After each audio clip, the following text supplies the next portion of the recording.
à ces nouveaux majeurs. Bonne arrivée dans le cercle des majeurs. Vous êtes des hommes et des femmes dignes. Mais pourquoi cette cible de nouveaux majeurs?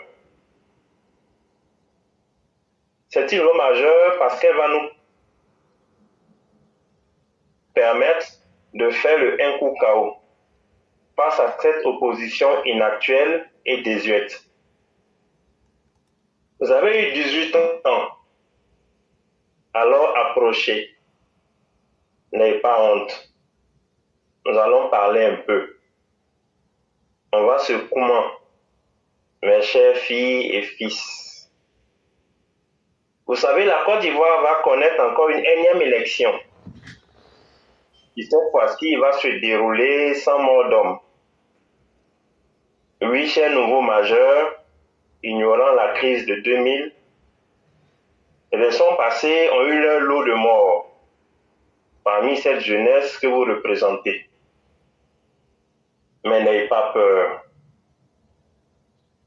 Vous êtes trop mûrs et trop majeurs pour donner vos vies ouvertes et très engagées à un politicien. D'ailleurs, voilà le questionnement d'un de vos frères sur la tueuse de CNT, organisée par cette opposition. Votre jeune frère nouveau majeur disait ceci. Afi Nguessan a-t-il perdu son fils qui dansait en Chine? Non. Mabri Toakeuse a-t-il perdu sa fille? Non. Amontano a-t-il perdu son fils? Non. Yves Babo a-t-elle perdu Gador? Non. Laurent Gbagbo a-t-il perdu Michel? Non. Blé Goudé et Solange ont-ils perdu leur fils? Non. Kone Katina a-t-il perdu son fils? Non. Damana Picasse a-t-il perdu son fils? Non. Jeunes de Côte d'Ivoire, vous qui représentez la nouvelle génération, notre crème des crèmes, écoutez, la Côte d'Ivoire va vous raconter un pan de son histoire. Soyez attentifs et attentives. À une certaine époque, le père fondateur Félix Houphouët-Boigny, le bâtisseur de la Côte d'Ivoire moderne, a été insulté, rabaissé par ses propres enfants. L'auteur de cette bêtise était M. Laurent Gbagbo. Notre pépé Houphouët a été tellement touché qu'il en est tombé malade, abandonné de tous. Mais un homme à cette époque a été illuminé par Dieu pour venir en soutien à notre pépé. Alors, jeunes majeurs, écoutez. Nom de cause CI 225. Ali Gbagbo et les 4 voleurs. Chirac, De Villepin, Stéphane Kipré et Bourgi la censure.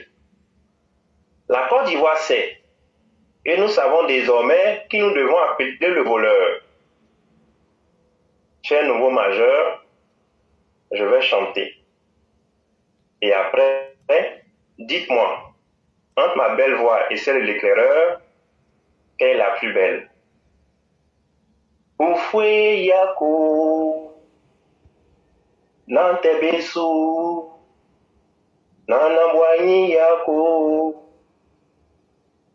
Nante Besu, Houphouët Ifo, Ikano la mer, Nana Boigny Ifo, Ikano la mer, Adokela Nyangoya le, Nyangoya, Ikano la mer, Adokela Marbaya le, Ikano la mer.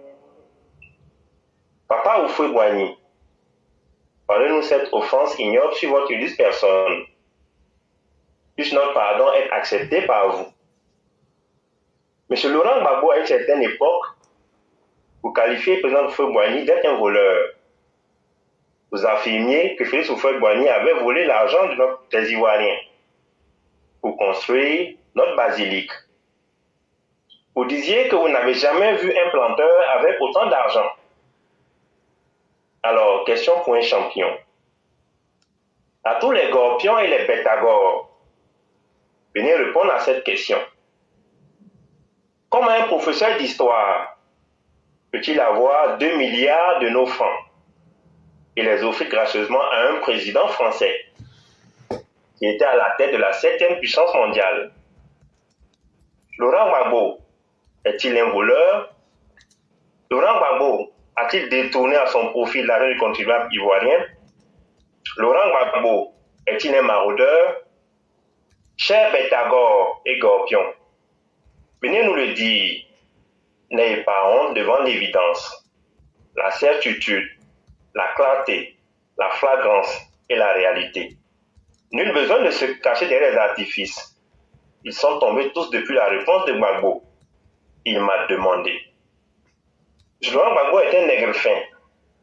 Après, vous vous étonnez que la justice ivoirienne ait qualifié son acte de braquage. Voilà les conséquences quand un fils traite son père de voleur. C'est la malédiction d'Houphouët-Boigny qui suit le détourneur de fonds publics Laurent Gbagbo.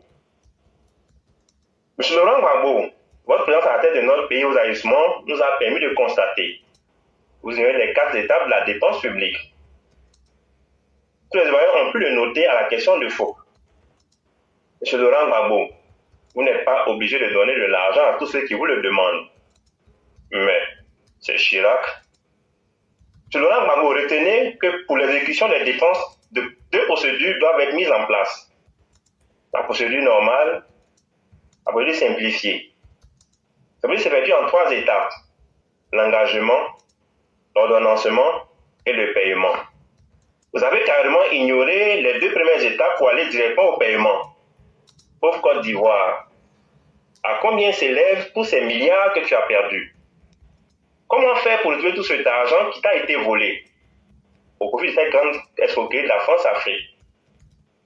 Même la comptabilité générale, même la comptabilité analytique, la comptabilité budgétaire ne nous permettrait pas de faire toute la lumière sur cette manne opaque que tu as perdue. Chère mère patrie, la Côte d'Ivoire. Mais faisons un petit récapitulatif pour ce que nous savons. 2 milliards de francs CFA offerts à Chirac. 50 milliards de francs CFA pour rendre l'Abidjan propre. L'affaire Fulton, faites acheter la vente de notre cacao en tablette de chocolat. Elle a coûté 24,4 millions d'euros, soit 16 milliards de francs CFA. Ajoutons maintenant la variable X pour représenter tous ces milliards de francs CFA transportés dans des tam-tams et des voitures en direction du Ghana. Chers Ivoiriens et Ivoiriennes, faisons le point. 50 milliards de francs CFA, plus 2 milliards de francs CFA, plus 16 milliards de francs CFA, plus la variable X, ça nous donne 68 milliards de francs CFA. Plus la variable X qui est l'inconnu. Ô pauvres Ivoiriens et Ivoiriennes, nos impôts ont été dilapidés par ce régime. Maintenant, pourquoi la partie utile que le FPI réclamait alors est restée bien sans infrastructure? Tout cet argent est allé dans leur poche. Dites-nous, M. Laurent Gbagbo, toutes ces dépenses devraient-elles pas être soumises à un suivi de dépenses puisqu'il s'agit de l'argent du contribuable ivoirien? Toutes ces dépenses devraient être réalisées par la direction des finances ou le pôle du contrôle de gestion. Chers Gorpion et Pythagore, vous qui défendez Gbagbo, cela a été fait? La réponse est évidente. Elle est non. Donc pour nous, Laurent Gbagbo est un voleur. Les nouveaux majeurs licites ont compris. Soit de mandature, les charges fixes, les dépenses courantes, pas occasionnelles étaient renvoyées à une date qui n'existait pas. Monsieur Laurent Gbagbo, les nouveaux majeurs ont une question pour vous. Si les dépenses de l'État comprennent les dépenses personnelles de fonctionnement, d'intervention, et le remboursement de la dette, à quoi vous a servi 1 milliard de dettes que vous avez laissées aux Ivoiriens? Vos dépenses se sont muées en des dépenses jouissives et compulsives. Monsieur Laurent Gbagbo, toute cette gabegie, sous votre mandature nous a donné une leçon de vie. un nouveau livre d'histoire que vous avez écrit pour notre pays, dont le titre est Laurent Gbagbo, une symphonie inachevée, de 2000 à 2011, mais achevée en 2025, puisque vous ne serez pas candidat aux élections de 2025. Bédier et Ado, au cours de leur vie, ont connu cette expérience, et la Côte d'Ivoire a demeuré. Les premières lignes de votre livre débuteront par cette phrase. J'ai été une erreur pour cette nation ivoirienne. L'heure est venue pour que je m'éclipse. M. Laurent Gbagbo, vos erreurs ont été légion à la tête de notre pays. J'en ai eu au Pougon, mais les morts de Boga Doudou et d'Ali Oblé. Deux de vos serviteurs fidèles qui n'ont même pas eu droit à une enquête sur votre mandature. Toutes ces choses nous amènent, en tant que Gore et Betagore, à douter sur vos capacités à revenir, diriger encore notre pays. Le RHDP, à travers sa réalisation, nous a démontré que la variable, c'est du fait de la guerre que nous répétons sur les panels, n'a plus son sens. C'est à cause de la guerre que notre Woody n'a pas travaillé, ne tient plus. Nous avons honte de répéter cette phrase, si vous disiez avoir la partie utile. Cher Père Laurent Gbagbo, ces réalisations sont exécutées dans cette partie utile que vous aviez eue à l'époque. La mienne n'était pas la partie utile. Cher Père Laurent Gbagbo, le Christ, fils de Marie, vous a donné votre chance. À l'époque même, l'on vous qualifiait de Christ de Mama. Malheureusement, Mama n'a pas connu sa résurrection. Dieu n'a pas connu sa résurrection. C'est maintenant que le Grand Ouest est en train de connaître sa résurrection grâce à Alassane Ouattara. Votre temps de gloire est passé. C'est pourquoi j'ai une relation à vous faire. Le Christ, fils de Marie, refuse de vous donner encore une seconde chance pour planter les clous dans la chair de notre mère, à partir de la Côte d'Ivoire. Alassane Ouattara le fait si bien qu'on n'entend même pas le bruit des clous, mais voyons chaque jour des miracles opérés en Côte d'Ivoire. Chers Gorpion et Betagore, tant que le PPAC ne nous présente pas les dates à laquelle ces dépenses ont été effectives, les types ou la catégorie de la dépense, le total de chaque dépense, le montant dans les dépenses, le père fondateur nous ordonne de l'appeler aussi un voleur. Alors, chers nouveaux majeurs, allez-vous vous faire enrôler pour que le un coup KO puisse se faire. Monsieur le Président, je vous remercie. Je suis débarrassé. Merci. Vraiment, merci infiniment de cette belle description d'un homme. Et vous avez parlé des symphonies inachevées, mais moi je parlerai d'une cacophonie mal achevée. Parce que Laurent Gbagbo, c'est tout un tas de désordres et tout un tas d'incohérences. Laurent Gbagbo ressemble un peu à Air Burkina. Et il y a pratiquement 18 minutes, il y a un avion de Air Burkina qui devait venir en Côte d'Ivoire. Mais il y a eu une panne technique. Et vous savez la raison? Il faisait trop chaud dans l'avion. Et donc, quand vous avez des avions toclo-toclo qui doivent être dans les ciels, en tout cas, ceux qui voyaient dans ces avions-là, je ne donne pas très cher votre peau. Continuez à rentrer dans ces boîtes de sardines ambulantes. Et c'est ça. Quand on met son pays au rabais, voilà où ça nous conduit. Et donc, ne tombons pas dans la médiocrité. C'est surtout ça ce que je retiens du fondement de votre message. Et il faut que les Ivoiriens sachent où nous voulons aller. Le temps de l'amusement est terminé. Et vous l'avez dit, à partir du moment où tu as été au pouvoir, si tu n'as rien fait, il n'y a aucune justification pour qu'on te remette là encore. Et ça, il faut qu'on le répète aux Ivoiriens à n'en point finir. Et vraiment, merci à vous.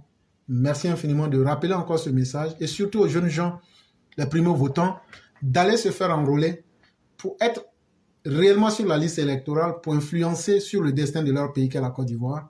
C'est important et il ne faut pas se priver de ses propres droits.